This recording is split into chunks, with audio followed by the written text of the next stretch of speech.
அனைவருக்கும் வணக்கம். இன்னைக்கு நம்ம பார்க்கக்கூடியது மாசி மகம். மாசி மாதம் மகம் நட்சத்திரத்துல பௌர்ணமி திதியுடன் வரக்கூடிய நாளை தான் நம்ம மாசி மகம் அப்படின்னு சொல்றோம்.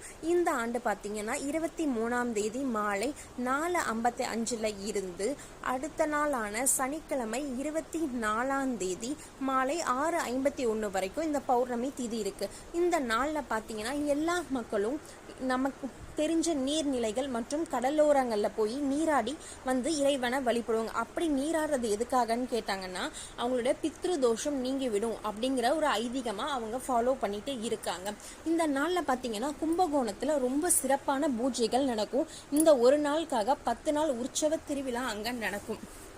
கும்பகோணத்தில் பார்த்தீங்கன்னா 12 வருஷத்துக்கு ஒரு முறை மகா மக விழாவும் வருடம் ஒரு முறை மாசி மக விழாவும் சிறப்பாகவே கொண்டாடப்படும். இந்த நாளை வைணவர்கள் ரொம்ப சிறப்பாக கொண்டாடுவாங்க. இது போன்ற வீடியோ உங்களுக்கு பிடிச்சிருந்தா லைக்